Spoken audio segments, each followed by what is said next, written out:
Pessoal, vamos lá então. Alguém falou alguma coisa? A aula passada a gente terminou com esse tópico aqui, o Brasil e os direitos humanos.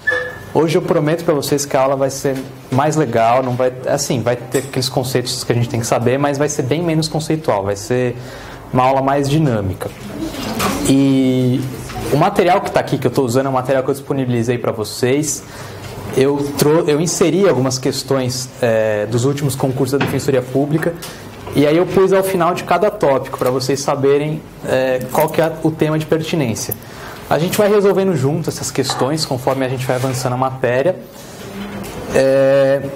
E aí é isso. Lembrando, o que a gente viu na aula passada? A gente viu aquela parte de teoria geral dos direitos fundamentais, classificação dos direitos, concorrência, colisão, teoria dos princípios, e a gente finalizou com o Brasil e os direitos humanos. O que a gente viu foi como é que um tratado de direitos humanos, um tratado em geral, especificamente de direitos humanos, ele vira norma no ordenamento interno, e aí tinha aquelas 4 etapas: assinatura, aprovação, ratificação, promulgação. E depois a gente viu qual que é a hierarquia dos tratados de direitos humanos, né? A gente viu que o STF adota a teoria do duplo estatuto. Regra geral, os tratados têm hierarquia supralegal, salvados se forem aprovados pelo artigo 5º, parágrafo 3º, que aí eles se equiparam às emendas constitucionais. A gente bateu nesse artigo 5º, parágrafo 3º, vimos que foi um retrocesso comparado com o artigo 5º, parágrafo 2º.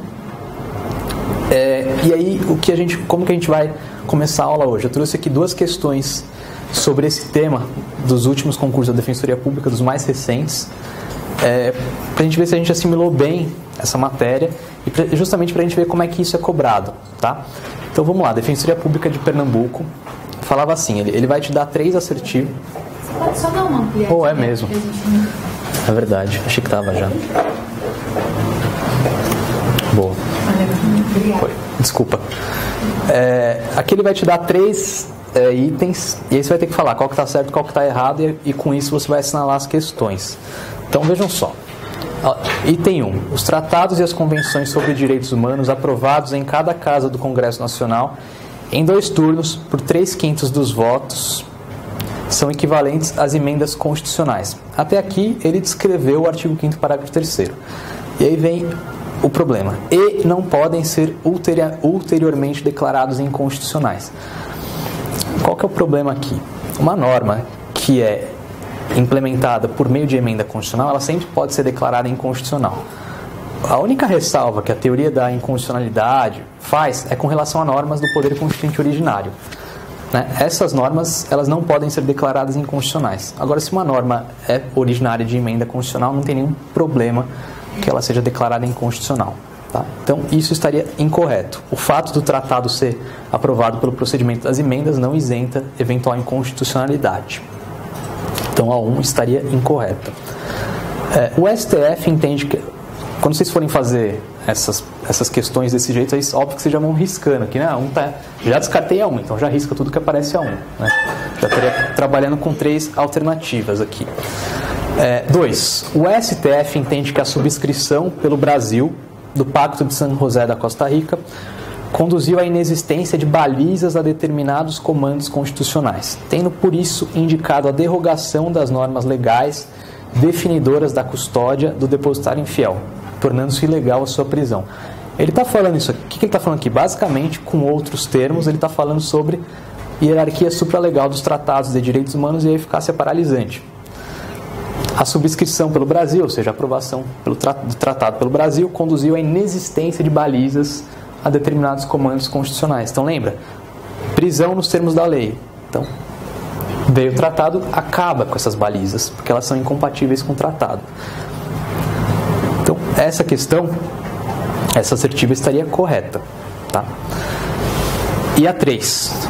Os tratados de direitos humanos firmados antes da emenda constitucional número 45 de 2004, que introduziu o parágrafo 3º no artigo 5º, continuam a valer como normas infraconstitucionais e não poderão passar por um novo processo legislativo para alterar o seu status no ordenamento jurídico. Então, a primeira parte da assertiva está correta. Vem a emenda só se aplica aos tratados posteriores, lembra? Que forem. Então até aqui tudo bem. E aí vem o problema do item, e não poderão passar por novo processo legislativo. Poderão sim passar por novo processo legislativo, nada impede que o Congresso entenda que deva deliberar novamente sobre esses tratados e os aprovar na forma do artigo 5º, parágrafo 3º, para que eles tenham hierarquia constitucional, segundo o entendimento do STF, né? Então, a 3 estaria incorreta por conta da parte final. A gente fica só com a 2, portanto. Então, o item 2 está certo, portanto, o gabarito seria a alternativa B. Tá? Depois, se vocês quiserem ler com mais calma, eu deixo aqui basicamente aquilo que a gente discutiu agora, eu deixo mais descrito aqui. Tá. E uma outra questão, essa da Defensoria Pública do Paraná, também da prova mais recente, ela abordou esse assunto de novo, sobre... Então vejam que é um tema recorrente nos concursos, sempre cai. Ó, segundo jurisprudência do STF, então aqui o examinador já te delimitou. Segundo jurisprudência do STF, então onde eu vou ter que buscar a fonte da minha resposta? Na jurisprudência do STF. Pouco importa que eu não concorde com a jurisprudência, pouco importa que a lei fale outra coisa, pouco importa que a doutrina fale uma terceira coisa. Não interessa. Ele falou, segundo jurisprudência do STF. Então é aqui que você tem que buscar a sua resposta. Os tratados de direitos humanos serão incorporados pela ordem jurídica brasileira a partir da... Então, o que ele quer saber? Ele quer saber a partir de que momento um tratado passa a ser norma no direito interno. É isso. Ele quer saber daquelas 4 etapas que a gente viu na aula passada. Então, a ratificação, a partir da... Alternativa A, da ratificação e do depósito do tratado pelo Presidente da República.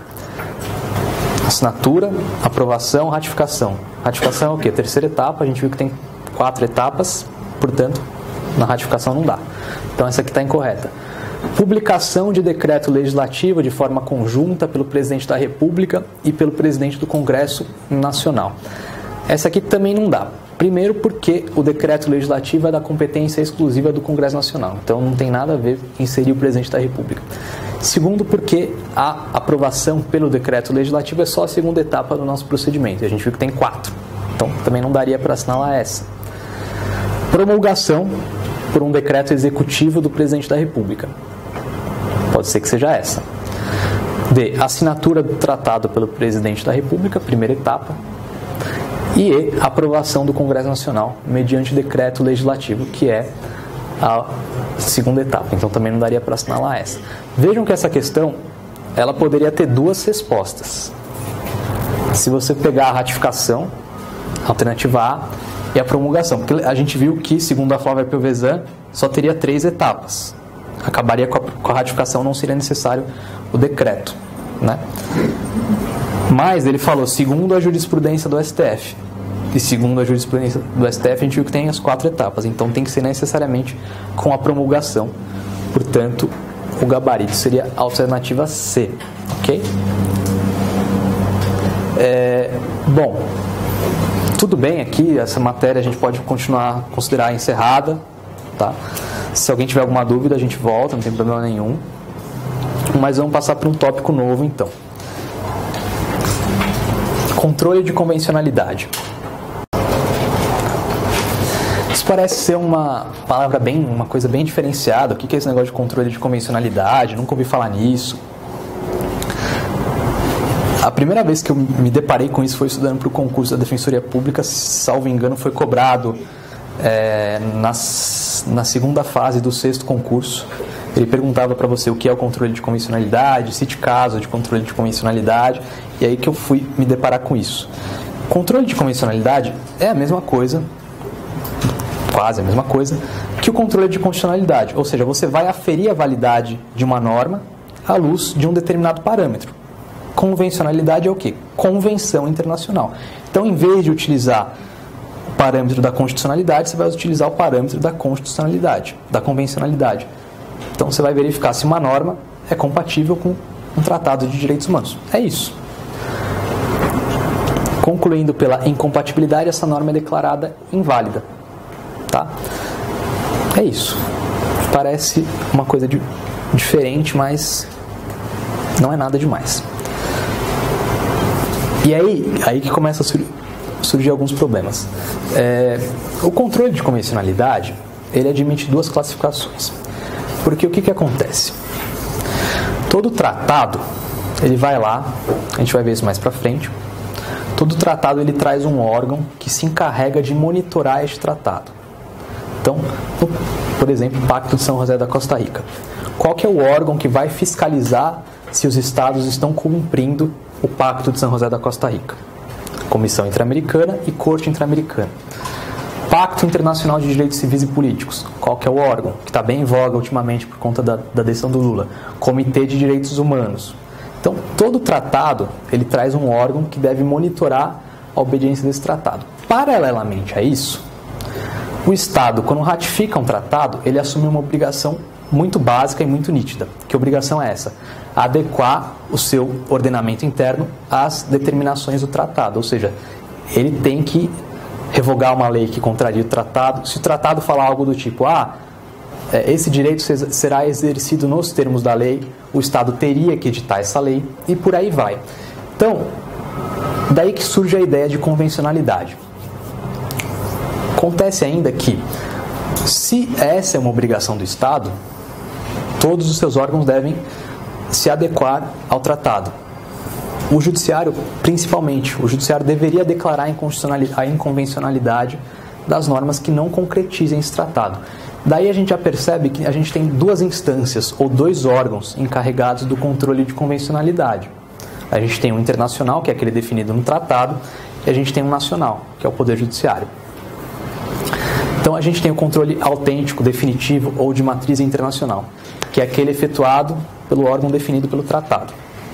No caso do Pacto de São José da Costa Rica, Corte Interamericana e Comissão Interamericana.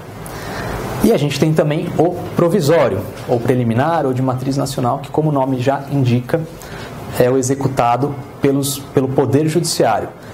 E quando eu digo Poder Judiciário, são todos os órgãos do Poder Judiciário. Então não é só o STF, não é só o STJ, juiz de primeiro grau, Tribunal de Justiça, todos eles devem executar o controle de convencionalidade. Para quem tiver curiosidade, depois de ler isso aqui, esse caso Hellman versus Uruguai, especificamente a sentença de supervisão, no parágrafo 72, ele indica essa obrigação de que todos os órgãos do Poder Judiciário devem aplicar o controle de convencionalidade. Eu utilizei essa referência, mas isso já é uma jurisprudência constante da Corte, vocês encontram isso em várias decisões. Tá? Então, a gente tem essas duas categorias. Primeiro problema, se a gente tem duas categorias, se não há hierarquia entre essas duas categorias, os órgãos são autônomos, eles podem alcançar conclusões distintas. Como é que a gente vai diferenciar cada uma das categorias? Além, é óbvio, do fato de que uma é exercida por um órgão internacional e outra pelo órgão nacional. Quais são, além disso, o que mais que diferencia essas categorias? O parâmetro de controle é sempre o mesmo, vai ser um tratado, então aqui não tem distinção. A primeira diferenciação se dá no objeto de controle. O controle de convencionalidade de matriz nacional, ele é, vamos dizer assim, contaminado pela lógica da constitucionalidade. Isso significa que você não pode submeter ao controle de convencionalidade nacional uma norma emanada do poder originário, do poder constituinte originário. Então não dá para você declarar o artigo 1º da Constituição inconvencional. Não daria, tá? No controle exercido pelos órgãos nacionais. Já no caso do controle exercido pelos órgãos internacionais, não há esse óbice.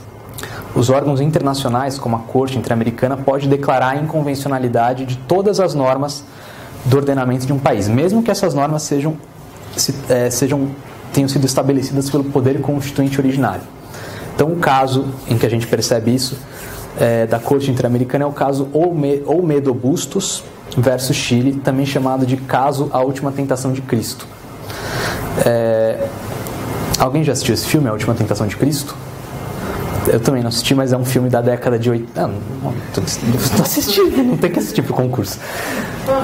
A Última Tentação de Cristo. Não, dizem que é um filme muito bom, é que eu não assisti mesmo. É da década de 80, se eu não me engano. O que aconteceu nesse caso? O filme foi distribuído internacionalmente, aí chegou lá no Chile, eles queriam exibir o filme, uma associação religiosa peticionou os órgãos competentes, falou: esse filme não pode ser exibido, ele contraria a moral cristã.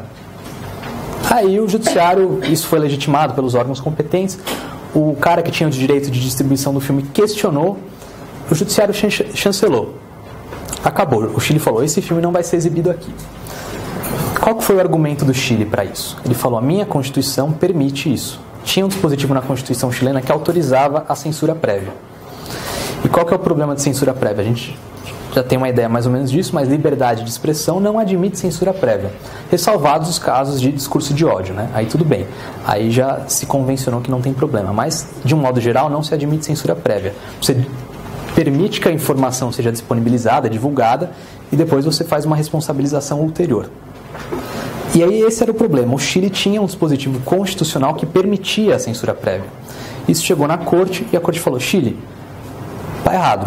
A sua Constituição viola a Convenção Americana. Portanto, Chile, reforme a sua Constituição. O Chile falou: ok, vou reformar. Fez uma emenda à Constituição e tirou esse dispositivo. Então percebam que essa é a principal diferença. O controle de matriz internacional pode analisar normas emanadas do poder constituinte originário. O de matriz nacional não pode. Tá. Segunda diferença se refere à hierarquia do tratado parâmetro. E aqui depende de cada estado. No caso brasileiro, o tratado parâmetro ele tem hierarquia via de regra supralegal. E se tivesse sido aprovado pelo artigo 5º, parágrafo 3º, aí ele se equipara a uma emenda constitucional. No caso do controle de matriz internacional, necessariamente o tratado é sempre, invariavelmente, a norma de maior hierarquia. Tá? Então essa é a segunda distinção. Então a gente tem essas duas distinções. Além do órgão que exerce cada um desses controles, objeto de controle e hierarquia do tratado parâmetro. Ok? Bom, então a gente viu que a gente tem duas instâncias de controle. Quando eu falo instância, não estou falando de que eu vou recorrer para uma e para outra. Estou falando que são órgãos autônomos. A gente tem essas duas categorias, e aí, se eles são autônomos, são independentes, é possível que eles alcancem conclusões distintas e que muitas vezes se choquem. E aí que surge o grande problema: como é que eu vou resolver essa diversidade de entendimentos? Qual dos entendimentos deve prevalecer? O controle internacional ou o controle nacional? Esse é o grande problema. Porque vejam a dificuldade. Vamos supor que prevaleça o entendimento do órgão nacional. Não pensem só no Brasil, pensem na Argentina, pensem no Peru, pensem em todos os estados que ratificaram a Convenção Americana. Se prevalecer o entendimento do órgão nacional, a gente vai ter 3, 4, 5, 20 versões de convenções americanas, porque cada estado vai aplicar de um jeito. Percebem? Vou aplicar naquilo que for mais conveniente para mim. Eu que mando, eu ratifiquei esse tratado aqui, não concordo com a audiência de custódia. Vou interpretar que a audiência de custódia é desnecessária.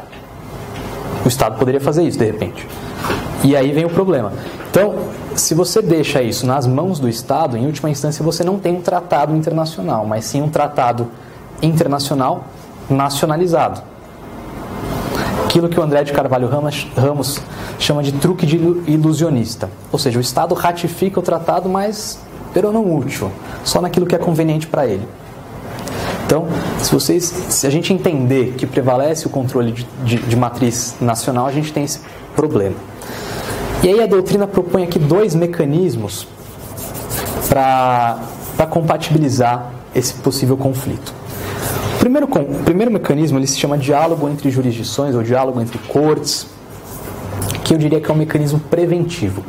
Ou seja, sempre que o Estado, a gente está falando aqui do Brasil, sempre que o Brasil e os órgãos judiciários fossem aplicar a Convenção Americana e os outros tratados, eles deveriam se reportar à jurisprudência dos organismos internacionais. Opa, estou aplicando aqui o artigo 7º. Qual que é a leitura que a Corte Interamericana faz desse artigo? E aí eu me reporto a esse caso e aí sim eu tenho um diálogo entre jurisdições. Não basta eu aplicar aquilo que eu entendo, eu tenho que fazer de acordo com o que está previsto pela jurisprudência do órgão competente. Tá? Um caso que isso fica bem evidente é o caso Almonacid Arellano e outros versus Chile, que a Corte diz o seguinte: o judiciário brasileiro, o judiciário nacional deve levar em conta não apenas o tratado, mas também a interpretação que a Corte Interamericana, intérprete última da Convenção Americana, fez do mesmo. Tá? Então, o grande problema do diálogo entre jurisdições é que ele não é de muita eficácia prática, porque no final das contas a gente não vê os órgãos judiciários se curvarem ao entendimento dos órgãos internacionais. Esse é o grande problema. Vão alegar independência funcional, vão alegar que os precedentes não são vinculantes, todos esses argumentos. Aliás, duas questões aqui que eu me lembrei. Quando a gente estava falando de histórico dos direitos humanos, eu falei que teve uma revolucionária que foi decapitada porque defendeu uma Declaração Universal dos Direitos da Mulher. Me lembrei o nome dela, Olympe de Gouges. E, para quem tiver curiosidade, não sei se vocês viram, o STF soltou uma normativa, um pacto de São José da Costa Rica, interpretado à luz da jurisprudência do STF e à luz da jurisprudência da Corte Interamericana. Então, uma bela fonte para vocês conhecerem a jurisprudência da Corte. Tá? Então, diálogo entre jurisdições, mecanismo preventivo, baixa eficácia. O André de Carvalho Ramos, ele propõe esse outro mecanismo aqui que é mais efetivo, se chama teoria do duplo crivo, ou teoria do duplo controle, teoria do duplo filtro. Ele parte do seguinte pressuposto. Você tem dois filtros de proteção dos direitos humanos. Por que dois filtros? Porque os direitos humanos estão previstos nos tratados internacionais e na Constituição. Então a gente tem dois filtros. O filtro da convencionalidade e o filtro da constitucionalidade. Quem exerce constitucionalidade? Esse filtro só é exercido pelos órgãos nacionais. Quem dá a última palavra em matéria de constitucionalidade? No nosso caso, o STF. Os órgãos nacionais devem exercer o controle de convencionalidade? Devem, mas eles o exercem de maneira preliminar, provisória. Quem exerce, em última instância, com a palavra final, o controle de convencionalidade? O órgão internacional. Vamos trabalhar com a Corte Interamericana. Então, quem dá a última palavra sobre a interpretação do Pacto de São José da Costa Rica é a Corte Interamericana. Então, a gente tem aqui dois filtros. Um ato do Estado deve passar por esses dois filtros. Ele pode ser constitucional, ele pode ser inconvencional, ou vice-versa, ele pode ser convencional, mas ao mesmo tempo ser inconstitucional. E ele só vai ser legítimo à luz dos direitos humanos se ele superar ambos os crivos. Isso significa que eu suponha uma lei que seja constitucional, mas que viole a Convenção Americana. Ok, o STF disse que ela é constitucional, mas isso não significa que ela seja inconvencional. A Corte Interamericana declarou sua inconvencionalidade, então o entendimento do STF deveria ser revisto. É mais efetivo, você tem dois crivos, mas na verdade, no fim das contas, o Estado sempre vai se negar a cumprir os direitos humanos, porque isso tem inúmeros argumentos para isso, que isso vai violar sua soberania, né, como a gente vai ver mais para frente. Mas essa é a ideia da teoria do duplo crivo. Você tem dois filtros, o da convencionalidade e o da constitucionalidade, e cada um tem órgãos que têm a última palavra sobre esses filtros.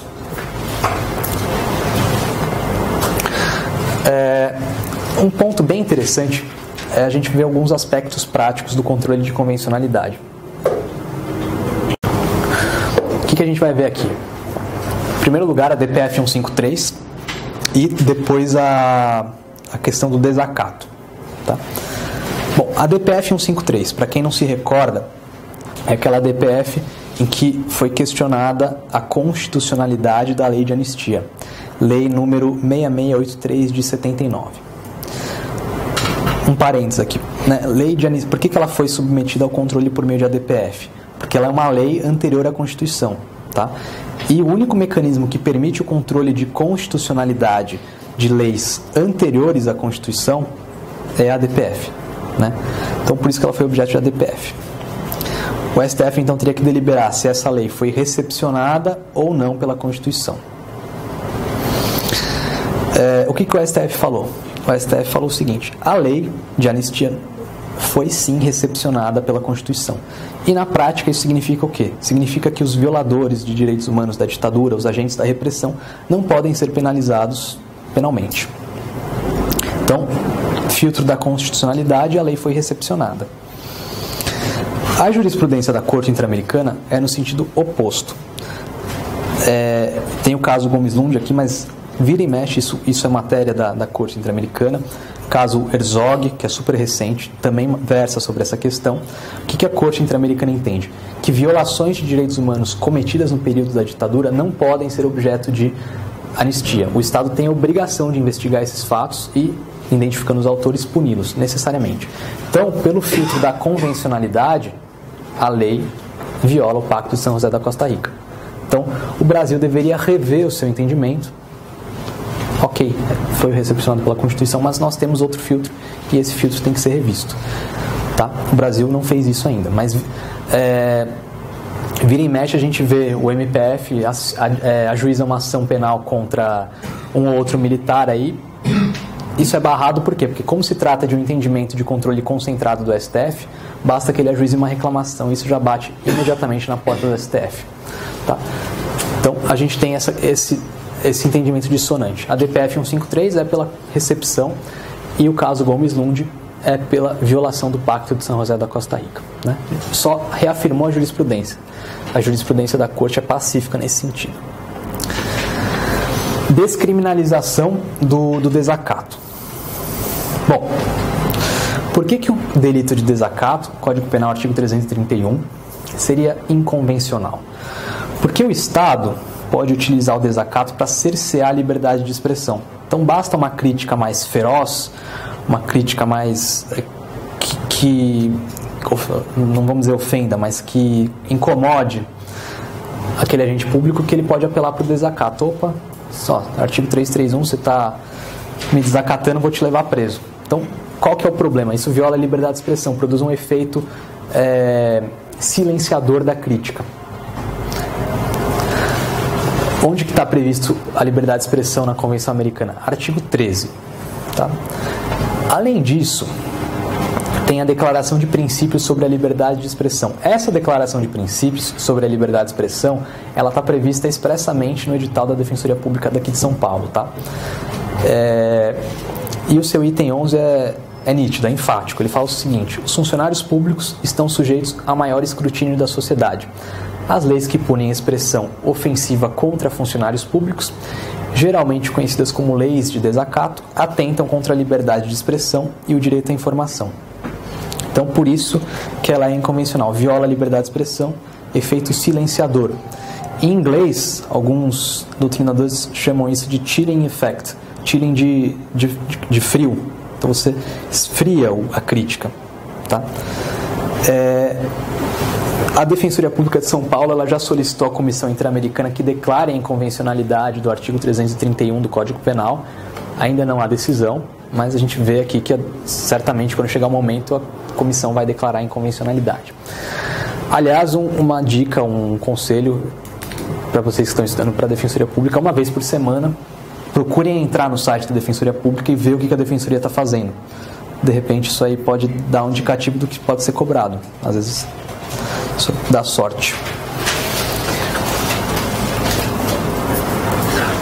Então a gente viu que o entendimento do órgão internacional é pela inconvencionalidade. E o entendimento no Brasil? No Brasil, o STJ inicialmente entendeu pela inconvencionalidade. Acatou o entendimento da comissão, mas posteriormente teve uma divergência entre as duas turmas do STJ. A terceira seção, que uniformiza a jurisprudência criminal, ela se manifestou e ela entendeu que o desacato não é inconvencional. E um dos fundamentos é o seguinte, que as recomendações expedidas pela comissão não têm força vinculante, e por isso o Brasil poderia adotar um entendimento distoante e continuar entendendo pela criminalização do desacato. O problema não é você querer proteger o funcionário público contra ofensa. Você já pode proteger ele por meio de calúnia, de injúria, difamação, já tem instrumentos jurídicos para isso, entendeu? O problema é você ter esse fato específico que gera esse efeito silenciador da crítica, e é por isso que é inconvencional. Então, se vocês se depararem com isso em alguma peça, em alguma questão prática, aqui fazendo um diálogo entre direito penal, direito processual penal e direitos humanos, vocês teriam que falar o quê? Que o delito é inconvencional, sendo inconvencional o fato se torna atípico e, portanto, requerer absolvição. Tá? Então, se for uma resposta preliminar à acusação, a acusação, a ação penal nem deveria ser recebida. Sendo recebida é o caso de absolvição sumária. Tá? E no caso de alegações finais, requerer absolvição pelo fato atípico, artigo 386, inciso 3 do Código de Processo Penal. Tá? E o da absolvição sumária, se eu não me engano, é 397, inciso 3, pela atipicidade do fato. É importante que vocês saibam que aqui em São Paulo, né, se eu não me engano, isso está na parte de processo civil, mas enfim, a parte de processo civil vai lá e especifica, exige que você conheça a jurisprudência do TJ de São Paulo. O TJ de São Paulo tem um entendimento pela inconvencionalidade do crime de desacato. Acolheu inclusive uma apelação da Defensoria. Para quem quiser e tiver interesse depois, eu deixo aqui o link da apelação, tá? Então, em síntese, artigo 331, inconvencional, sendo inconvencional, gera a tipicidade da conduta e, portanto, é fundamento de absolvição. Tá? Ó, e pra gente ver como é que isso é cobrado na Defensoria Pública. Defensoria Pública da Bahia. Eu não estou pondo os anos das questões aqui, mas são as provas mais recentes, tá? Ó, a questão falou o seguinte. O controle de convencionalidade, na sua vertente nacional, quando comparado com a vertente internacional, apresenta inúmeras diferenças. Destacando-se. Então, gente, sempre que vocês vão fazer uma questão de múltipla escolha, procurem identificar o que está sendo cobrado. Óbvio que às vezes isso não vem muito claro, mas aqui é muito nítido. Controle de convencionalidade. Aí você já lembra tudo, tenta lembrar tudo que é de controle de convencionalidade que vier na sua cabeça. Esse ponto específico, ele quer saber uma coisa bem específica. Diferença entre o controle de convencionalidade internacional e nacional. Esse é o objeto da questão. Aí o que teria que vir na cabeça de vocês? Hierarquia do tratado parâmetro e objeto de controle. Então, vamos lá. Alternativa A. Para que o controle de convencionalidade seja exercido no âmbito interno, é necessário prévio esgotamento das vias ordinárias e a matéria precisa ser objeto de pré-questionamento. A gente viu isso agora, eu falei alguma coisa disso, tinha isso nos slides? Não. Por que não é preciso? Porque uma coisa é controle de constitucionalidade, outra coisa é controle de convencionalidade. Isso aqui é necessário para quê? Para você interpor um recurso extraordinário. Tá? Então, não é a questão de convencionalidade. B. Na vertente internacional, o parâmetro de controle é a norma internacional e pouco importa a hierarquia da lei local, podendo inclusive ser oriunda do poder constituinte originário. Essa aqui parece que tá boa. Vamos ver as outras. No que diz respeito ao aspecto nacional, apenas o STF tem competência para exercê-lo e por isso é uma forma de se apresentar o controle concentrado de constitucionalidade. Judiciário como um todo, não existe uma competência exclusiva do STF nessa matéria. Tá? A Corte Interamericana vira e mexe e fala: todo juiz nacional é ao mesmo tempo um juiz interamericano. O que ela quer dizer com isso? Controle de convencionalidade é um controle difuso. Tá? D. D. Na vertente internacional, o parâmetro de controle é a norma internacional, porém é impossível exercer tal controle no que diz respeito às normas oriundas do poder constituinte originário. Essas duas aqui estão em choque, né? Se a gente tivesse em dúvida, talvez a gente teria que cortar uma ou outra, né? Vai depender do entendimento de cada um, mas o entendimento certo aqui necessariamente é a B. Por que está errada essa? Porque ele está falando que você não pode questionar a convencionalidade da norma emanada do poder constituinte originário, e isso é possível. E, em que pese ser objeto de estudo, o controle de convencionalidade se resume à aplicação doutrinária. Ou seja, tudo que a gente viu aqui não tem aplicação prática. É isso que eu estou falando. Não tem nada a ver, eu trouxe até casos práticos de controle de convencionalidade justamente para vocês perceberem que não é um objeto de estudo único e exclusivamente da academia. Portanto, a gente tem que ficar necessariamente com a alternativa B, tá? Que é aquela que distingue a matriz nacional da matriz internacional de acordo com o objeto de controle. Tudo bem até aqui? Outro tema que vira e mexe está caindo na Defensoria Pública, caiu no 7º concurso, é essa questão do incidente de deslocamento de competência. Tá? O que o examinador procura fazer aqui? Ele procura falar o seguinte: o defensor público pode ajuizar o IDC? Sempre vem nesse sentido. Tá? Então, a gente tem que analisar um pouquinho do histórico disso. saber por que isso foi introduzido no sistema, e aí a gente vai perceber a sua lógica de funcionamento.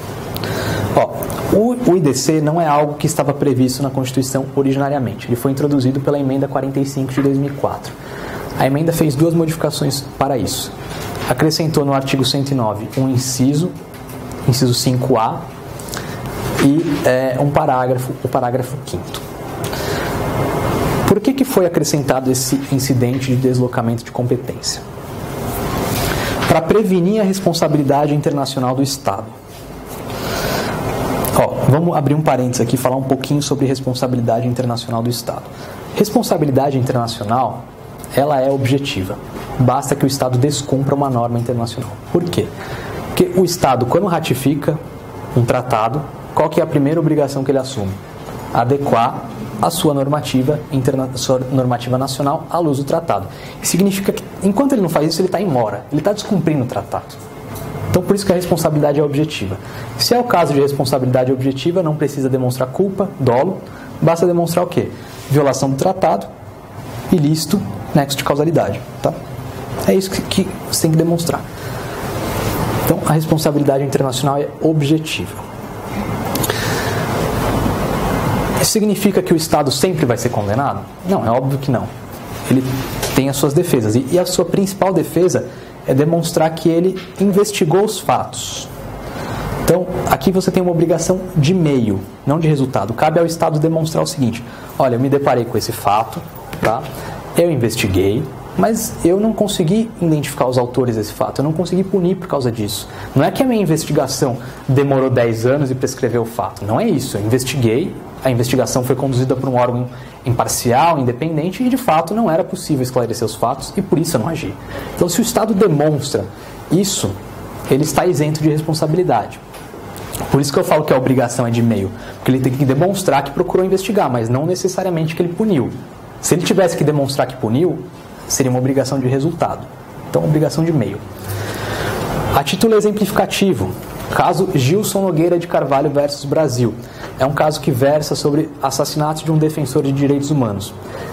Esse caso é o único na Corte Interamericana envolvendo o Brasil que o Brasil foi absolvido. Todos os outros ele foi condenado. E por que o Brasil foi absolvido? Por conta disso, porque ele falou: eu investiguei os fatos, o crime, entre aspas, o crime foi perfeito, não dava para esclarecer os fatos e não deu. Desculpem, não deu, tentei, não deu. E é isso mesmo. Se o Brasil demonstrar que investigou, que a investigação foi imparcial, mas não conseguiu alcançar os autores, tudo bem, ele cumpriu sua obrigação internacional. Um outro conceito aqui em termos de responsabilidade internacional é proposto pelo Antônio Augusto Cansado Trindade. Antônio Augusto Cansado Trindade, ele foi juiz, ele é brasileiro, ele foi juiz da Corte Interamericana por 2 mandatos, chegou a presidi-la. Atualmente ele é juiz da Corte Internacional de Justiça. Ele é um dos caras que mais estuda o direito internacional dos direitos humanos. Para quem tiver curiosidade, quiser se aprofundar na matéria, ele tem um livro que está esgotado, dividido em 3 volumes, Tratado de Direito Internacional dos Direitos Humanos, publicado por aquela editora Sérgio Fabres. Tá? Se alguém tiver interesse, está esgotado. Eu não recomendo esse livro para o concurso, mas para aprofundamento. É um livro bem denso.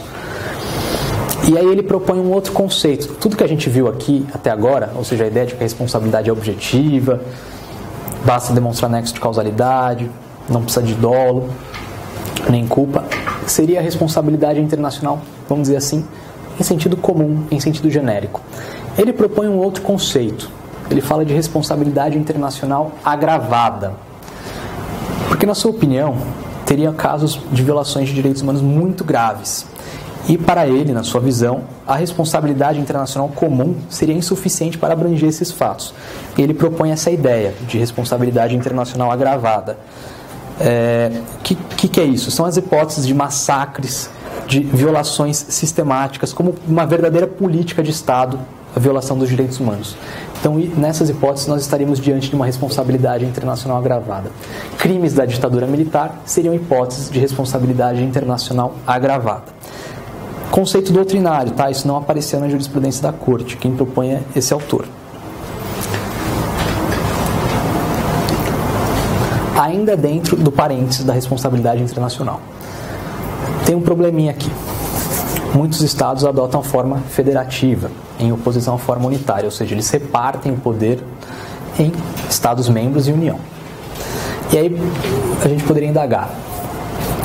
Bom, esse ato que violou os direitos humanos não é de responsabilidade da União, é de responsabilidade do Estado. Quem vai ser responsabilizado internacionalmente?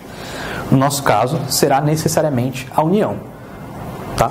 Por que a União? Porque a União, que na segunda Constituição, artigo 21, inciso 1, tem a competência para representar o Brasil perante os organismos internacionais. E a Convenção Americana também fala o seguinte, artigo 28, pouco importa a forma federativa, forma estatal, seja um Estado unitário, seja um Estado federal, a responsabilidade é una, é do Estado. Ora, se a União representa o Estado, pouco importa que o ato tenha sido praticado pelo Estado, membro ou pelo município. É a União que será responsabilizada. Então pense no seguinte, você tem uma hipótese de possível violação dos direitos humanos, quem deveria investigar esse fato é o Estado, ou o município. E ele não age, ele não faz nada. No fim das contas, quem vai tomar a culpa? Vamos dizer em termos coloquiais, quem vai tomar a culpa? A União. O IDC surge dentro dessa lógica. Vamos dar para a União um mecanismo para evitar que ela seja responsabilizada internacionalmente. Então, União, você está vendo que o Estado não está investigando aquele fato a contento e você está vendo que você pode ser responsabilizada. O órgão competente, a gente já vai ver quem, ajuiza o IDC, tira a competência do Estado e dá para a Justiça Federal. E aí você vai tentar prevenir a responsabilidade internacional do Estado. Então, o IDC surge dentro dessa lógica. Sobre esse aspecto, é inequívoco, ele aperfeiçoou o Pacto Federativo, tá? Entenderam a lógica? Então, a ideia do IDC é justamente evitar a responsabilidade internacional do Brasil, em última instância da União, porque é a União que trava relações internacionais, em nome do Estado brasileiro. Então, para a gente ficar bem claro isso aqui, bem nítido, vamos supor que a União... vamos supor que o Brasil, vai ser representado pela União, esteja sendo processada perante a Corte Interamericana. Ela poderia denunciar a lide do Estado de São Paulo? Não existe isso. Denunciação à lide é instituto nacional brasileiro, processo civil, não se aplica ao processo internacional. Tá? Ainda que a responsabilidade no direito nacional seja do Estado, em última instância no direito internacional, quem responde é a União. Então é a União que vai assumir tudo sozinha. Tá? Então não existe denunciação ali de chamamento ao processo, chamem todos esses institutos, não existe isso no processo internacional, ok? Sempre a União. E é justamente por isso que foi previsto o IDC. Bom, agora vamos lá. Natureza jurídica, legitimidade e competência para o IDC. Sempre que a gente fala de natureza jurídica, a gente quer saber o que é esse negócio. É um recurso? É uma ação? O que é? O IDC é uma ação de competência originária, ou seja, vai ser julgada em primeira instância em um tribunal. Ação de competência originária, é a sua natureza jurídica. Que tribunal é esse? STJ. Então, natureza jurídica, ação de competência originária, competência para o IDC, STJ. Legitimidade. Quem pode propor o IDC? Uma pessoa só. Procurador-Geral da República. Hoje quem pode propor única e exclusivamente é a Raquel Dodge, só ela. Ah, mas e o defensor público? Não pode. Ah, mas não faz mais sentido? É uma situação de violação de direitos humanos. Por que o defensor público não pode? Não sei, porque o legislador não quis. De lege ferenda, tudo bem, vamos aperfeiçoar o Instituto. Talvez fosse o caso. Mas hoje em dia não é assim. Hoje em dia é só o Procurador-Geral da República, a Raquel Dodge. Tá? Se vocês forem analisar o artigo 109, inciso 5A lá da Constituição, vocês vão ver que ele é bem genérico. Então cabe o IDC para qualquer hipótese. Processo penal, processo civil, processo trabalhista, administrativo, pouco importa, cabe. Cabe em qualquer fase do processo, inquérito policial, processo em juízo, pouco importa, cabe de maneira ampla, tá? Então lembrem-se disso. Requisitos. Qual que foi a lógica que motivou a instituição desse negócio? Prevenir a responsabilização internacional. Então a gente vai ter que pensar nos requisitos dentro disso aqui. E aí a gente desdobra isso em 3 situações. Primeiro requisito, existência de uma situação que configure grave violação de direitos humanos. Em segundo lugar, que haja o risco de responsabilização internacional do Brasil por conta disso aqui que a gente viu antes. E por último, que as autoridades locais não estejam lidando a contento com essa situação, justamente por isso que há o risco de responsabilização. Então, presentes esses 3 requisitos, risco de responsabilização do Brasil, situação que configure grave violação de direitos humanos e uma atuação não a contento, vamos dizer assim, das autoridades locais. Elas não estão investigando o fato por falta de estrutura ou porque estão envolvidas com aquele fato mesmo. Não estão investigando adequadamente. Isso tudo são os 3 requisitos que deveriam justificar a concessão do IDC. Tudo bem?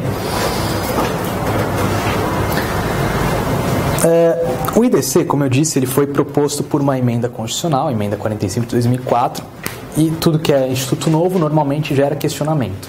Ele foi objeto de 2 ações diretas de inconstitucionalidade, não foram julgadas ainda, tá? Basicamente, são feitas 2 críticas a esse instituto. Quais são elas? Em primeiro lugar, a garantia do juiz natural. Porque o que os críticos do instituto sustentam? Você desloca a competência com base num conceito muito aberto, situação de grave violações de direitos humanos. O que acontece? O juiz natural, ele exige que você delimite a competência de maneira taxativa, justamente para não haver manipulação do juízo. Então teria que ser uma regra bem taxativa. Qual que é o contra-argumento aqui? O contra-argumento são 2. Primeiro, que você não está criando um tribunal de exceção. Então não violaria o juiz natural. Segundo lugar, o constituinte originário, ele criou este instituto para assegurar a proteção dos direitos humanos e ele o fez por inspiração do próprio constituinte originário. Artigo 102, inciso 1, a linha N, por exemplo, permite o deslocamento de competência. Isso demonstra, de maneira clara, que o deslocamento de competência convive com o juiz natural e não viola essa garantia. Tá? Esse dispositivo aqui é aquele que fala, salvo engano, da hipótese em que você atribui a competência para o STF quando a maioria dos membros de um tribunal de justiça sejam interessados na causa. Tá? Então, deslocamento de competência não é incompatível com o juízo natural. Então, não viola o juiz natural. E uma última crítica, que na minha opinião não tem muito sentido, fala que que esse mecanismo atribuiu maior preponderância às autoridades federais em detrimento das autoridades locais. Mas justamente foi esse o ponto. Essa é a ideia do Instituto.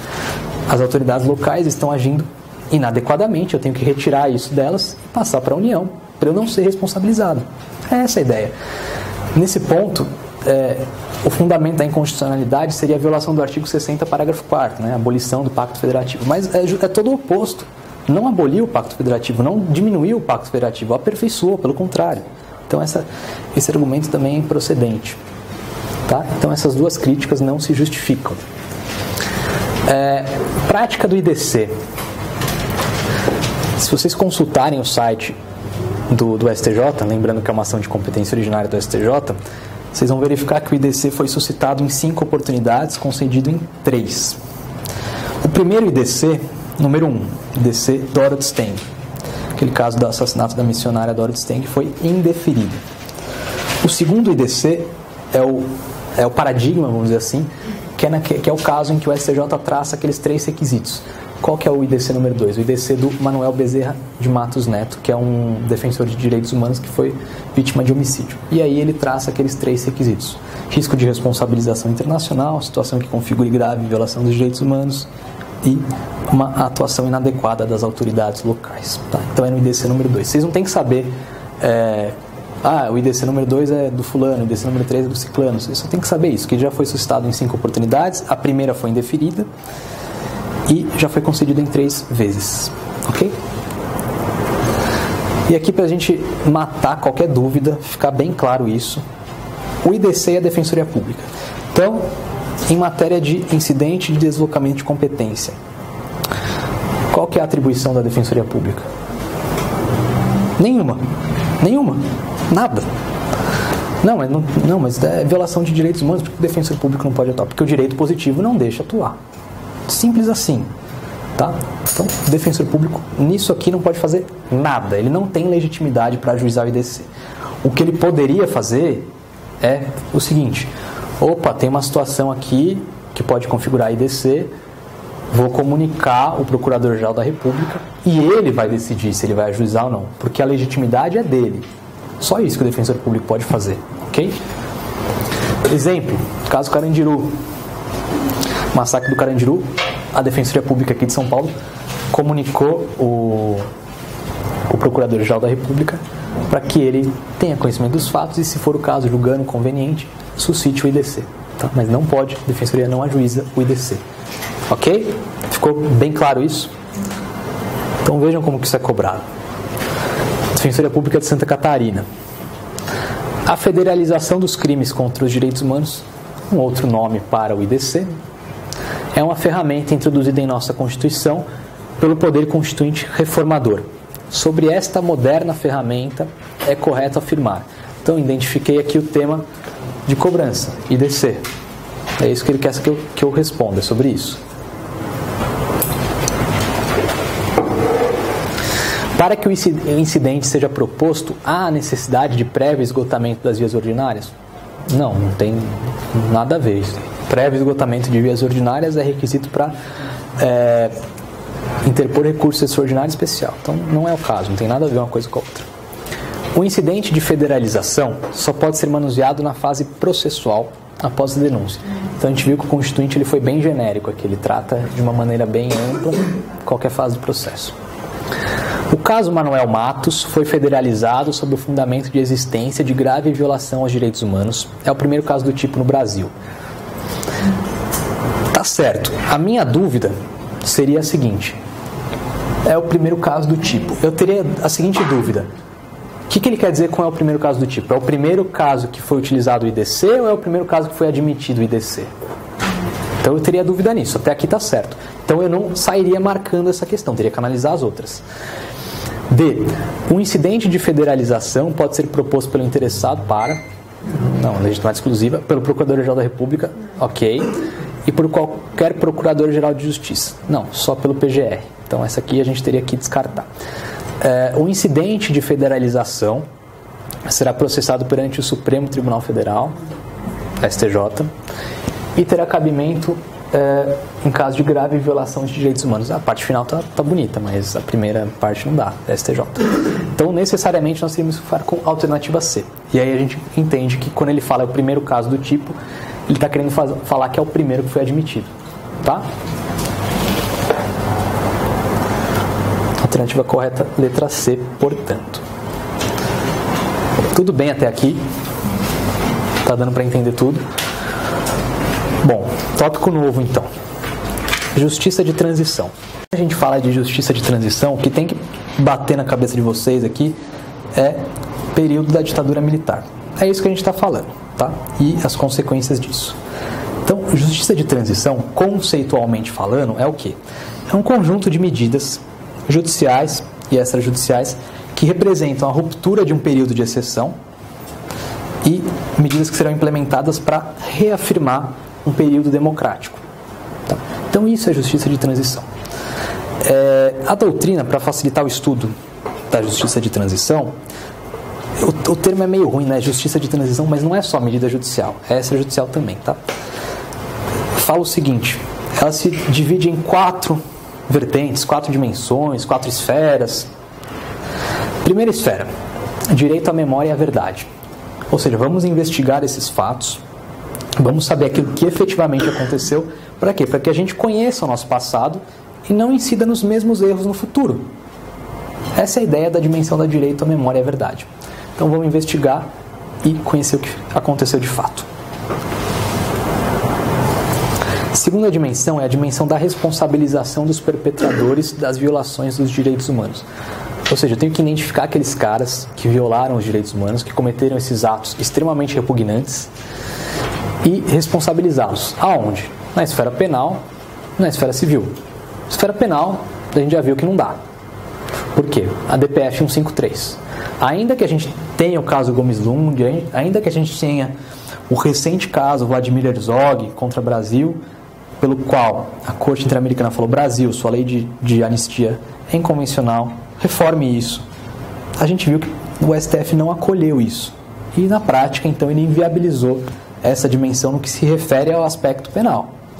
E o aspecto civil? Dá para demandar o sujeito civilmente? Dá para pleitear responsabilização por danos morais? Dá sim. Entendimento do STJ. Que você pode pleitear aquele indivíduo não tem nenhum problema, tá? Ele fala que não tem prescrição nesse caso. Não há demanda civil, não prescreveu nessa situação específica. Então você poderia acionar o sujeito que foi um torturador. Breve parênteses aqui. Distinção entre prescrição e decadência, vocês sabem? Sabe? Então podemos avançar.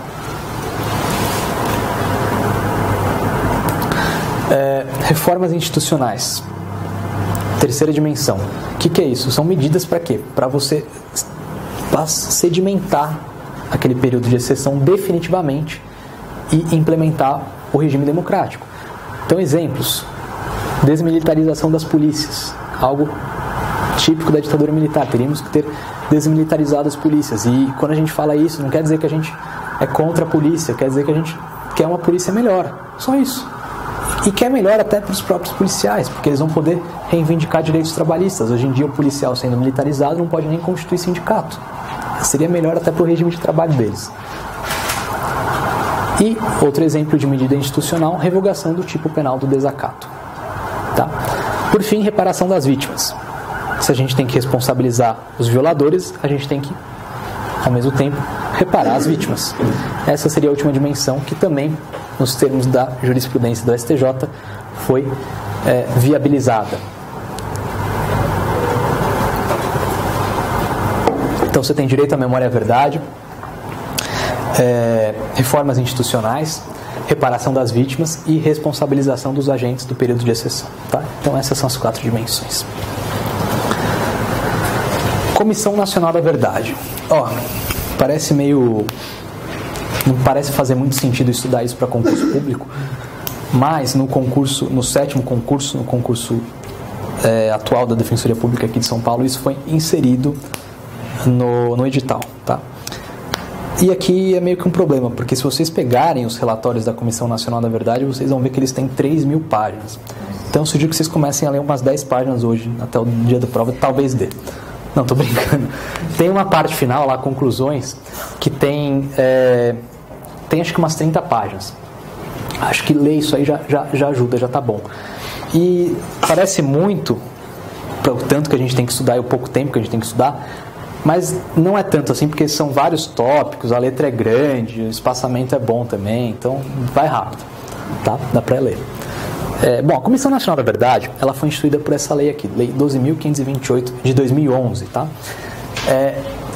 Vocês podem falar, se algum examinador algum dia perguntar isso para vocês, que a Comissão Nacional da Verdade é uma forma do Brasil acatar parcialmente o caso Gomes Lund, porque no caso Gomes Lund a Corte determinou ao Brasil que investigasse os fatos e punisse os agentes. Bom, investigou, ele fez. A Comissão Nacional da Verdade foi instaurada para isso. Não puniu ainda, mas acatou parcialmente. Tá? Então, aonde que eu inseriria a Comissão Nacional da Verdade? Na dimensão do direito à memória e à verdade. Tá? Bom, a Comissão Nacional da Verdade, ela alcançou 4 conclusões. Quais são elas? Comprovação da ocorrência de graves violações de direitos humanos, que essas graves violações de direitos humanos se deram de forma sistemática, ou seja, uma típica situação de política de Estado. O Estado brasileiro fazia isso como algo típico. Caracterização da ocorrência de crimes contra a humanidade. Isso é muito grave. Crime contra a humanidade é direito penal internacional, a gente vai ver mais pra frente. E persistência do quadro de graves violações dos direitos humanos. O que a comissão está falando aqui? Não obstante você acabou com o regime nacional, de exceção e instaurou um regime democrático, não melhorou a situação. As violações de direitos humanos persistem.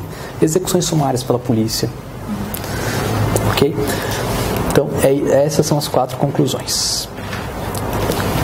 Graves violações de direitos humanos, caráter sistemático dessas violações, prática de crimes contra a humanidade e persistência desse quadro de violações dos direitos humanos, não obstante a superação do regime de exceção. Naquele relatório que eu falei para vocês darem uma analisada, de 30 páginas, vocês vão verificar que tem algumas recomendações ao Brasil ali. Eu separei aqui, são 29 recomendações. Tem que ler tudo, tem que saber tudo de cabeça? Mas é impossível, né? Não tem como. Eu não sei, eu acho, minha opinião, eu acho que isso aqui não seria cobrado numa primeira fase, nem numa segunda fase. Tipo, o examinador nunca vai te cobrar assim. São recomendações da Comissão Nacional da Verdade, entre outras, menos essa. Não vai cair isso como múltipla escolha. Eu acho que não. Da mesma forma, não vai ser cobrado numa segunda fase. Mas se o tema for controle de convencionalidade, se for, de repente, penal, execução sumária, direitos humanos, você poderia pontuar isso aqui, falar, olha, não obstante a superação do regime democrático, a Comissão Nacional da Verdade concluiu que há um quadro de grave violações dos direitos humanos, tal, pontuando dessa forma, entendeu? Isso provavelmente daria mais pontos, de repente. Poderia ser algo cobrado no espelho, ou numa fase oral. Uma fase oral também poderia aparecer. Porque a fase oral é bem mais aberta, né? Não é um tema fechadinho. E aí ele separa aqui, são 29 recomendações, e ele separa em 3 categorias. Sugestão, tentem gravar 3 de cada categoria, 2 de cada categoria. Já está valendo. Então, por exemplo, primeira categoria, medidas institucionais. Ele propõe, a Comissão Nacional da Verdade propõe que as Forças Armadas reconheçam sua responsabilidade institucional por aqueles fatos, que os agentes públicos sejam responsabilizados e que a Defensoria Pública seja fortalecida. Essa aqui tem tudo a ver com a gente, já está na ponta da língua. Reformas institucionais, desmilitarização da polícia, essa aqui também é bem recorrente, e exclusão da jurisdição militar dos civis. Porque hoje em dia, civil pode ser processado pela Justiça Militar Federal, tá? Então ele propõe que os civis deixem de ser processados pela Justiça Militar. E medidas de prosseguimento ou de seguimento. Aí ele fala aqui que você continue investigando os fatos para localizar os restos mortais das vítimas e que você constitua um órgão permanente, mas com atribuições semelhantes à Comissão Nacional da Verdade. Porque hoje em dia a comissão já foi destituída, já atingiu seus fins, vamos dizer assim. Então essas seriam algumas recomendações para a gente tentar gravar. Ainda dentro da justiça de transição, tem um tema muito delicado, que é o desaparecimento forçado. Olha, desaparecimento forçado, para a gente pôr uma aspas bem grande aqui, é sequestro qualificado. Ou seja, você tem uma pessoa que tem a sua liberdade restringida. Por quê? Porque é contra o regime. Aí o Estado, né, quando eu falo Estado, um agente estatal ou alguém que conte com o apoio do Estado, sequestra essa pessoa, some com ela, normalmente morre, e o Estado nunca revela o seu paradeiro, nunca reconhece esse fato. Então isso é desaparecimento forçado, tá? Em âmbito internacional, que é o nosso âmbito de interesse aqui, existem 2 convenções sobre essa prática. O Brasil ratificou as 2 convenções, tá? Você tem uma convenção do sistema da ONU, também chamado sistema onusiano, sistema global, sistema mundial, tudo sinônimo. E você tem uma convenção do sistema interamericano. Um ponto que a gente tem que analisar aqui, depois vocês têm que dar uma lida nessas convenções, e aí, voltando àquilo que eu estava falando antes da aula, a convenção não está aqui no nosso diplominha aqui. Então vocês têm que imprimir isso aqui e de repente levar para a prova da segunda fase. Então vejam que não esgota o que está aqui. Uma questão que a gente tem que analisar, alguns pontos de destaque dessas convenções. Então, começando pela Convenção Internacional, que é a Convenção da ONU, tá? O que ela traz de interessante para a gente? Em primeiro lugar, ela define que o crime de desaparecimento forçado é um crime prescritível. Então, vejam só, não obstante a gente considera um fato extremamente repugnante, é um crime prescritível, tá? Ela fala que o Estado pode estabelecer um prazo de prescrição. No entanto, o Estado deve se atentar ao seguinte, a gravidade do fato. Então, não adianta que o Estado vá lá e fala, o desaparecimento forçado prescreve em 1 ano. Não é isso. Ele tem que estabelecer um prazo compatível com a gravidade do fato e ele deve estabelecer mais. Deve falar que o prazo de prescrição só começa quando localizado o paradeiro da vítima, quando esclarecido o fato. Pena. A Convenção traz hipóteses de atenuação da pena e de agravação. Atenuação quando o agente colabore para o esclarecimento dos fatos, revele o paradeiro da vítima, ou seja, faça delação premiada. E hipóteses de agravação da pena quando o fato seja cometido contra pessoas particularmente vulneráveis, grávidas, idosos. Ele fala ainda quando ocorrer morte. Então o fato tem que ser mais grave necessariamente na hipótese de morte. Vítima. A Convenção define como vítima a pessoa que foi sequestrada, óbvio, e toda aquela pessoa que sofra um dano direto por conta disso. Então seus familiares também são vítimas, e se eles são vítimas, significa que eles também têm legitimidade para peticionar perante os órgãos internacionais. A Convenção ainda exige que os Estados estabeleçam mecanismos e órgãos oficiais de registro das pessoas detidas. Então, você deteve uma pessoa, a pessoa foi presa, tem que ser levada para o centro de detenção. Não dá para levar ela para o lugar onde não seja oficial, justamente para coibir a prática. A Convenção ela ainda constitui um órgão específico para monitorar esse tratado, que é o Comitê contra Desaparecimentos Forçados. Então, a gente vai ver mais para frente, quando a gente analisar os órgãos ou os mecanismos de monitoramento dos tratados, que os comitês são órgãos de monitoramento dos tratados da ONU. Lembrem-se disso. Comitê de tratado. Tá? Porque tem outros mecanismos extraconvencionais que não estão previstos no tratado. Então, por exemplo, pode vir uma questão do tipo: a revisão periódica universal está prevista no Pacto Internacional de Direitos Civis e Políticos. Não tem o T, não é tratado. Então, é um mecanismo extraconvencional, é um negócio idiota aqui, mas às vezes ajuda. Pode ser útil de repente, né? Então, o que esse comitê faz? Como todo comitê da ONU, a sua primeira competência é o exame de relatórios. Então, Estado, você assinou esse tratado, eu tenho que ver se você está cumprindo. Então, me manda um relatório sobre o cumprimento do tratado. Essa é a competência básica, todo comitê tem essa competência.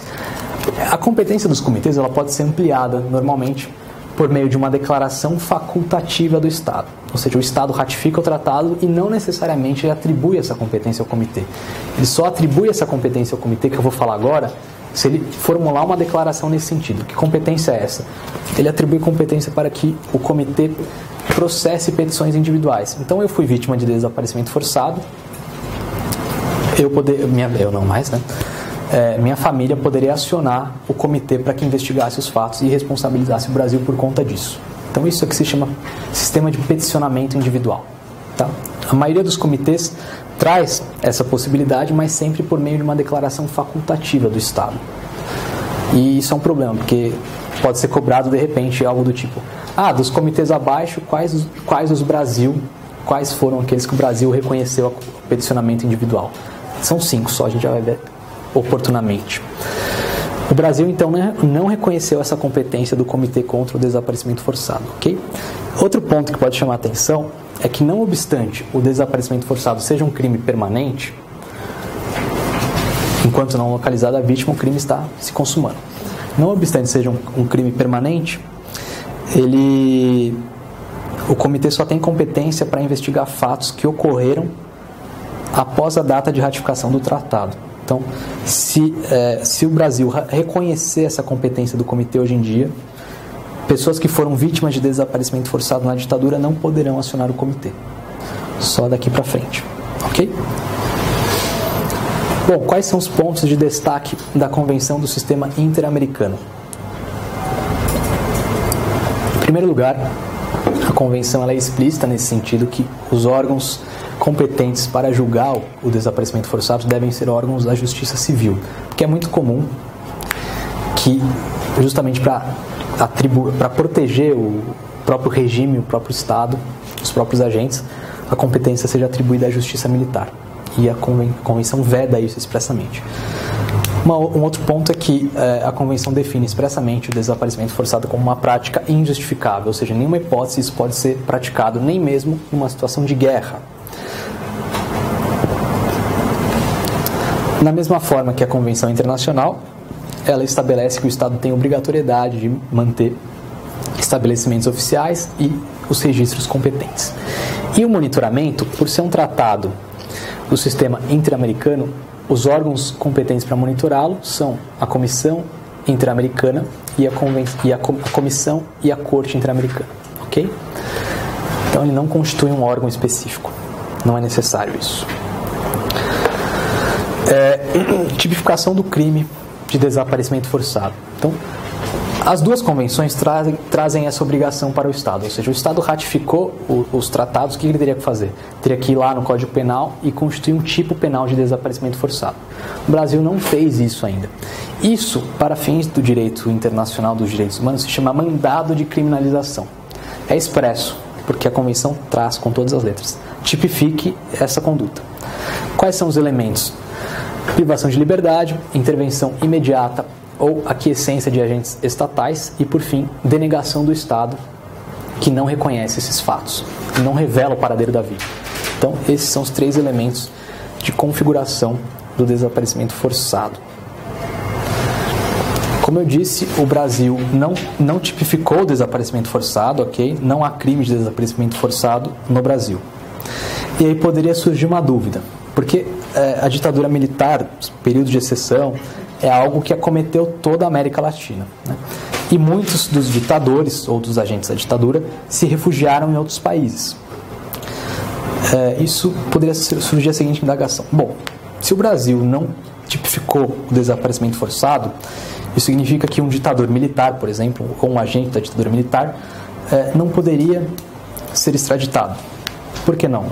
Porque um dos fundamentos da extradição, um dos requisitos para a concessão da extradição é a dupla tipicidade. Ou seja, o fato tem que ser punível no estado onde o sujeito se encontra, que é o estado que concede a extradição, e no estado onde o fato foi praticado, que é o estado que requer a extradição. Então, o que a gente vai pensar aqui? Qual que seria o nosso pensamento automático? Ora, se o Brasil não criminalizou o desaparecimento forçado, ele não pode conceder a extradição. Esse é o nosso pensamento automático. Errado. Pode sim conceder a extradição. Jurisprudência do STF. Ele fala que nesse caso a extradição se faz com fundamento no sequestro qualificado pela duração superior a 15 dias. Artigo 148, parágrafo 1º, inciso 3 do Código Penal. Então, o requisito da dupla tipicidade se considera preenchido para fins de extradição. Ok? Ônus da prova. A jurisprudência da Corte Interamericana ela é pacífica nesse sentido. Em caso de desaparecimento forçado, o ônus da prova é do Estado. Por que do Estado? Porque a prova é muito mais fácil para ele. Qual que é a obrigação que ele tem? Manter registros oficiais. Então, muito mais fácil. A prova aí que ele não está detido. Então, o ônus da prova é do Brasil. No caso, se for demandado o Brasil, se a Argentina for demandada, o Estado argentino. Ok? Justiça de transição nos concursos públicos. Isso aqui eu deixei para a gente abordar agora. O que aconteceu? Isso foi já faz uns 2 anos, será? Acho que faz 1 ou 2 anos. Crimes de lesa humanidade são crimes atrelados à ideia de justiça de transição, são crimes que representam graves violações dos direitos humanos. Faz uns 2 anos, acho que o Brasil, ou será que faz 1 ano? Bom, enfim, não sei. Não me lembro agora. Mas foi pedida a extradição de um sujeito que teria praticado um crime grave de lesa humanidade e o Brasil indeferiu a extradição sob o argumento de que esse crime é passível de prescrição porque o Brasil não ratificou uma convenção internacional sobre a prescritibilidade dos crimes de lesa humanidade. Então esse foi o fundamento. Eu não posso indeferir porque a punibilidade está extinta pela prescrição. Por que ela estaria extinta? Porque o Brasil não ratificou essa convenção. Prescrição é matéria que, no entendimento do STF, é matéria que teria que estar prevista na norma penal ou na normativa nacional, e se o Brasil não ratificou, o fato é prescritível. Tudo bem? Então, tenham isso em mente para responder essa pergunta. Então, ele pergunta o seguinte: sobre os crimes de lesa humanidade, o STF, e aí vem as alternativas. Já adianto, o que ele quer saber? O STF entende uma forma e a Corte entende de outra. É isso que ele vai te perguntar. Então, sobre os crimes de lesa humanidade, o STF. Alternativa A. E a Corte Interamericana os consideram imprescritíveis. O STF considera prescritível, porque não ratificada a convenção sobre o assunto. A Corte considera imprescritível. Então, a A não dá. B. Nunca se manifestou sobre a matéria, enquanto a Corte Interamericana se manifestou pela imprescritibilidade destes. A parte final está certa, a parte inicial está incorreta, porque o STF se manifestou recentemente. A Corte Interamericana e o STF os consideram prescritíveis. Não, só o STF considera que o fato prescreve. D. O STF os considera imprescritíveis, enquanto a Corte Interamericana os considera prescritíveis. É o oposto. Tá? Então a gente tem que ficar com a E. O STF considera os crimes prescritíveis, enquanto a Corte Interamericana os considera imprescritíveis. Okay? Então, necessariamente, a alternativa E. E para a gente ficar bem nítido isso aqui, a Convenção sobre a imprescritibilidade dos crimes de guerra e dos crimes contra a humanidade. Então, o Brasil indeferiu a extradição 1362, no STF, por conta disso. O Brasil não ratificou essa convenção, e se ele não ratificou essa convenção, o crime prescreve normalmente. O que a Corte sustenta? A Corte sustenta que todos esses crimes são imprescritíveis.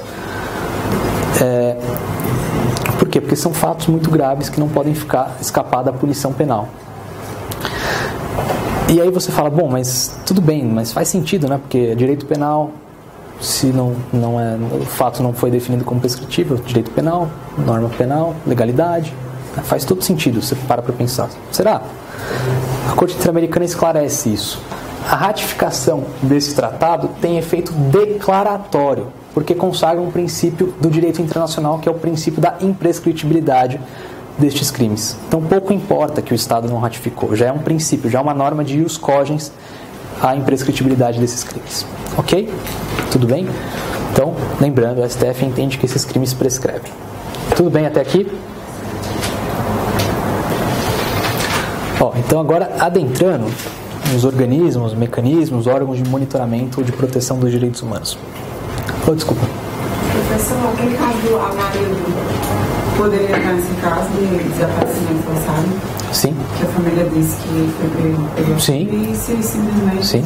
Poderia entrar no desaparecimento forçado.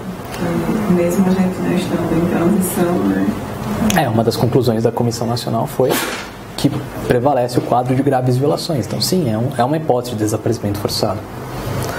Não dá para você tipificar, não dá para você falar que os supostos autores desse fato são autores do crime de desaparecimento forçado, porque ele não foi tipificado como crime no Brasil. Vai ser sequestro qualificado pela morte, por exemplo. Não é propriamente desaparecimento forçado, não é penalmente, não é tipicamente desaparecimento forçado, mas sim é uma hipótese de desaparecimento forçado. Tá? Para fins penais não tem esse nome. Tá? Bom, classificação. Os órgãos ou mecanismos de monitoramento, eles admitem 2 critérios de classificação. Você pode falar um primeiro critério, que é quanto aos mecanismos, ou quanto às formas, ou quanto aos métodos de implementação. E aqui tem 4 possibilidades. Aí tem que ler os tratados e arrolar cada um dos órgãos de acordo com essas funções. Então, a primeira hipótese é o sistema de peticionamento por indivíduos. Ou seja, o Estado reconhece essa competência do comitê e permite que o indivíduo denuncie esse Estado pela prática de um fato que viole o tratado. Exemplo, Convenção contra a Tortura. Além da Convenção contra a Tortura, Comitê de Direitos Humanos.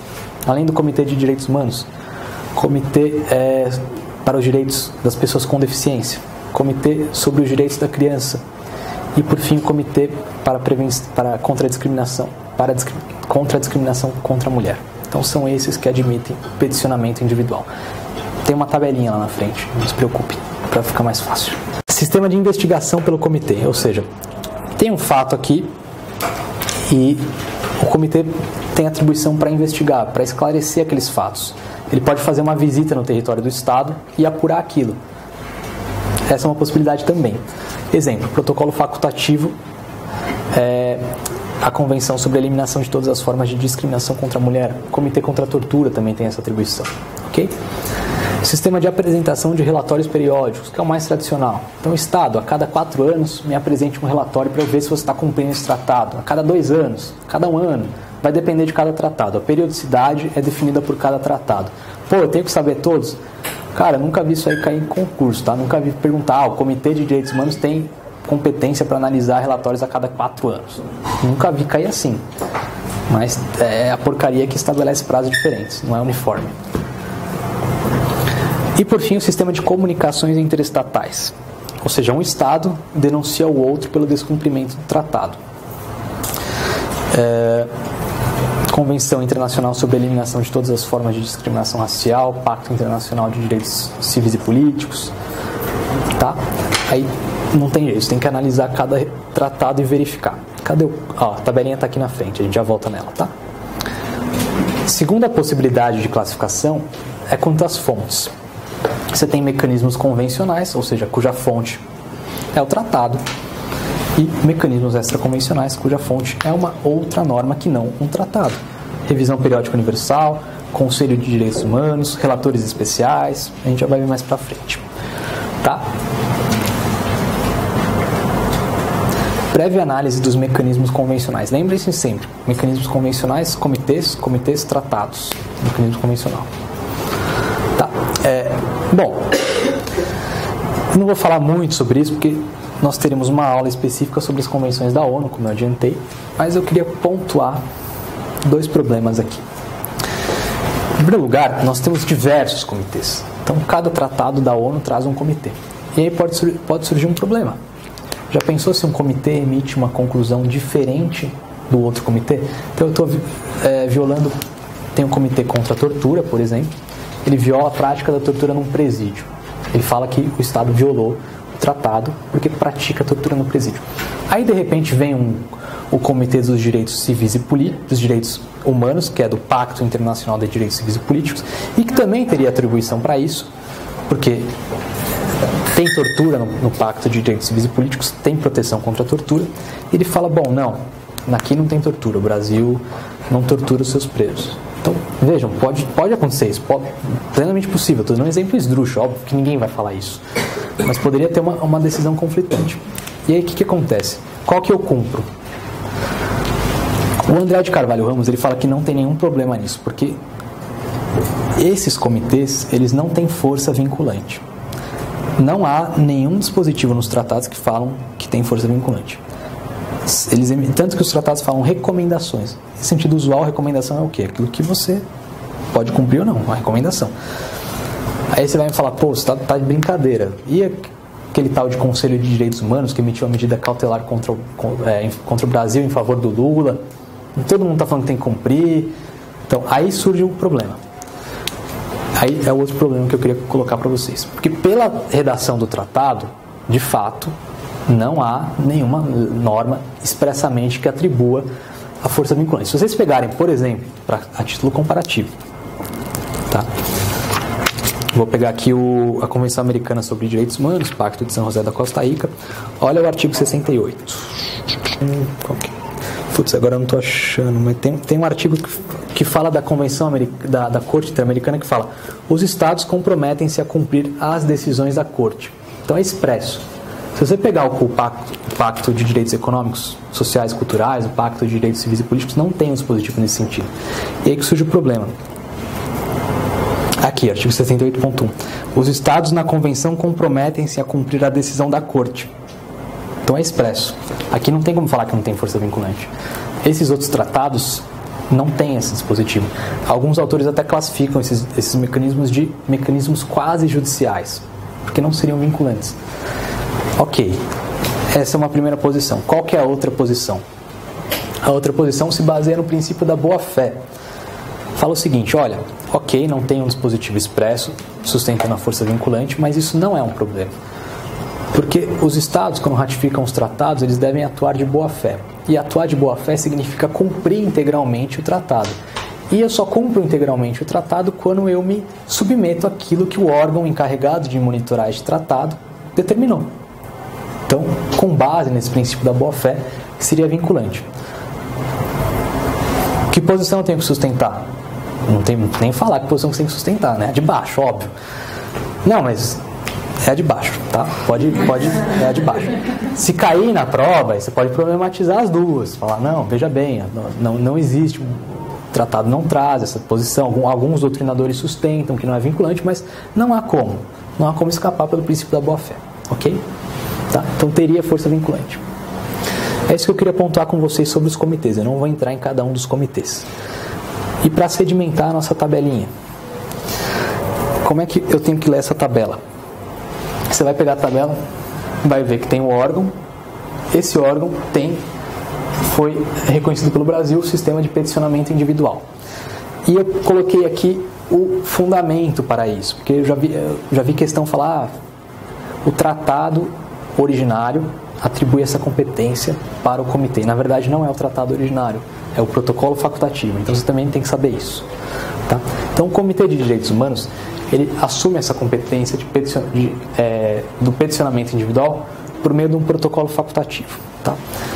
Comitê sobre Eliminação da Discriminação Racial é direto no... Não tá bom? Não. Desculpa. É direto no tratado, no artigo 14. Então o Estado ratifica o tratado e ao mesmo tempo pode reconhecer essa competência do comitê. O Brasil, todos que estão aqui são aqueles que o Brasil reconheceu essa competência. Tá? Comitê sobre a Eliminação da Discriminação à Mulher, também por meio de um protocolo facultativo. Comitê sobre os Direitos das Pessoas com Deficiência, protocolo facultativo à Convenção Internacional sobre os Direitos das Pessoas com Deficiência, também chamada de Convenção de Nova York. Lembrando, é uma das convenções que tem hierarquia constitucional, que foi aprovada na forma do artigo 5º, parágrafo 3º. E Convenção contra a Tortura, direto no texto da Convenção, artigo 22. Tá?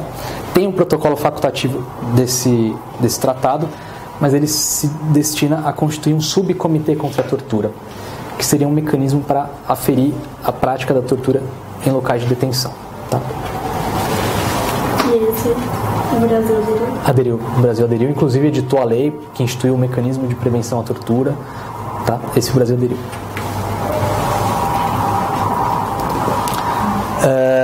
Bom, análise dos mecanismos extraconvencionais, ou seja, são aqueles que não têm extrato, não têm fundamento nas convenções, nos tratados.